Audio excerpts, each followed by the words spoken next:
ಓಂ ಶಾಂತಿ.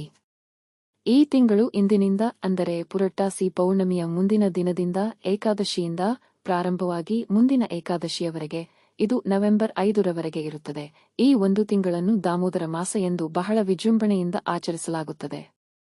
ಮುಖ್ಯವಾಗಿ ಇಸ್ಕಾನ್ ಗುಂಪಿನವರು, ಹರೇ ರಾಮ ಹರೇ ಕೃಷ್ಣ ಗುಂಪಿನವರು ಇದನ್ನು ಕೃಷ್ಣನಿಗೆ ಬಹಳ ಪ್ರಿಯವಾದ ತಿಂಗಳು ಎಂದು ಆಚರಿಸುತ್ತಾರೆ. ಅದೇ ರೀತಿ ರಾಧೆಗೂ ಇದು ಬಹಳ ಪ್ರಿಯವಾದ ಮಾಸವಾಗಿದೆ. ಕೃಷ್ಣನ ಲೀಲೆಗಳು ಮತ್ತು ಆ ಘಟನೆಗಳು ನಡೆದದ್ದು ಇದೇ ತಿಂಗಳಲ್ಲಿ. ಆದ್ದರಿಂದಲೇ ಈ ಇಡೀ ಒಂದು ತಿಂಗಳು ಅತ್ಯಂತ ಶ್ರೇಷ್ಠವಾದ ಮಾಸ ಎಂದು ಹೇಳಲಾಗುತ್ತದೆ. ಭಕ್ತರು ಈ ತಿಂಗಳಲ್ಲಿ ವ್ರತಗಳನ್ನು ಮತ್ತು ಉಪವಾಸಗಳನ್ನು ಆಚರಿಸುತ್ತಾರೆ. ಪ್ರತಿದಿನ ತುಪ್ಪದ ದೀಪವನ್ನು ಹಚ್ಚಿ ತೋರಿಸುತ್ತಾರೆ ಮತ್ತು ಆರಾಧನೆ ಮಾಡುತ್ತಾರೆ.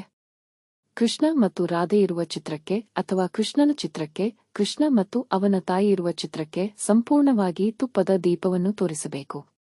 ಪಾದದಿಂದ ಪ್ರಾರಂಭಿಸಿ ಅವನ ತಲೆಯವರೆಗೆ ನಿಧಾನವಾಗಿ ತೆಗೆದುಕೊಂಡು ಹೋಗಿ ಆ ಆರಾಧನೆಯನ್ನು ಮಾಡುತ್ತಾರೆ.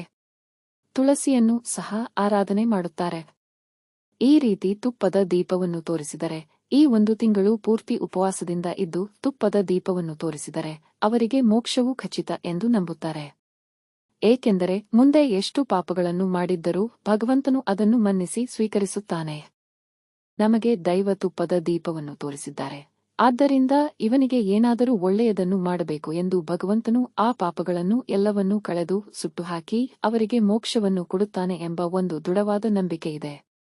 ಹೀಗೆ ಪ್ರತಿ ತಿಂಗಳು ಪೂರ್ತಿ ಈ ಆಚರಣೆಗಳನ್ನು ಪಾಲಿಸಲು ಸಾಧ್ಯವಾಗದಿದ್ದರೂ ಸಹ ಈ ಮಾಸದಲ್ಲಿ ಬರುವ ಪೌರ್ಣಮಿಯು ಬಹಳ ವಿಶೇಷವಾಗಿದೆ.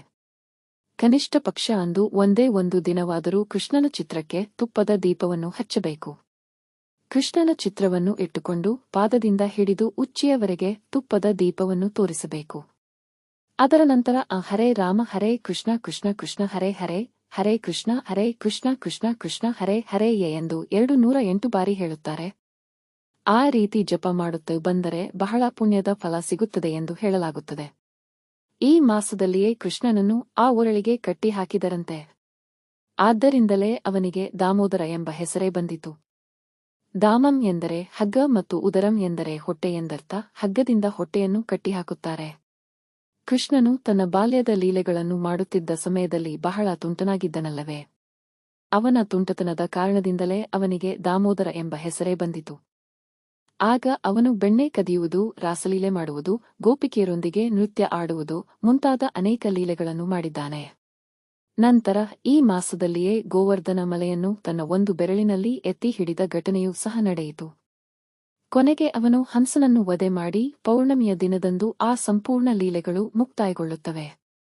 ಈ ಕೃಷ್ಣನ ಸಕಲ ಲೀಲೆಗಳು ಈ ಮಾಸದಲ್ಲಿ ನಡೆಯುವುದರಿಂದಲೇ ಈ ತಿಂಗಳನ್ನು ಬಹಳ ವಿಜೃಂಭಣೆಯಿಂದ ಮತ್ತು ಶ್ರದ್ಧೆಯಿಂದ ಆಚರಿಸಲಾಗುತ್ತದೆ.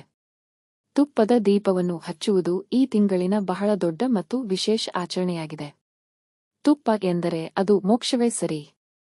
ಮೊದಲು ಹಾಲು ಕಾಯಿಸಿದ ನಂತರ ಮೊಸರಾಗುತ್ತದೆ, ಮೊಸರು ಮಜ್ಜಿಗೆಯಾಗುತ್ತದೆ, ಮಜ್ಜಿಗೆಯಿಂದ ಬೆಣ್ಣೆ ತೆಗೆಯುತ್ತೇವೆ.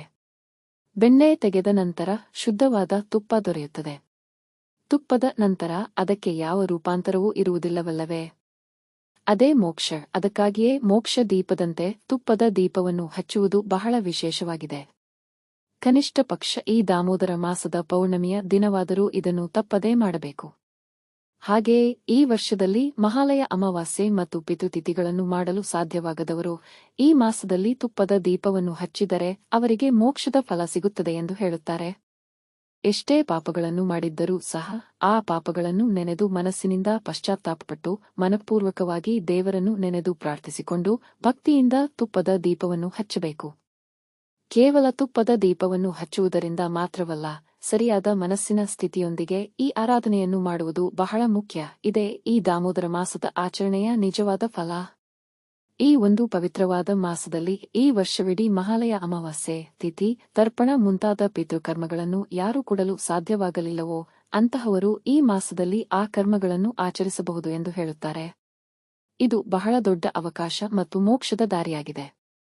ಏಕೆಂದರೆ ಪೌರಾಣಿಕ ಕಥೆಗಳ ಪ್ರಕಾರ ಕೃಷ್ಣನ ದೇಹದಲ್ಲಿ ಅರ್ಧ ಭಾಗದಷ್ಟು ಶಿವನು ನೆಲೆಸಿದ್ದಾನೆ ಎಂಬ ಒಂದು ಪವಿತ್ರವಾದ ಐತಿಹ್ಯವಿದೆ.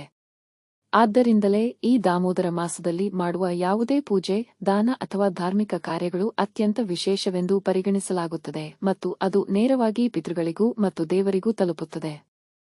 ಈ ಕಾರಣಕ್ಕಾಗಿಯೇ ಕೃಷ್ಣ ಭಕ್ತರು ಈ ಮಾಸವನ್ನು ಬಹಳ ಶ್ರದ್ಧೆಯಿಂದ ಆಚರಿಸುತ್ತಾರೆ. ಓಂ ಶಾಂತಿ.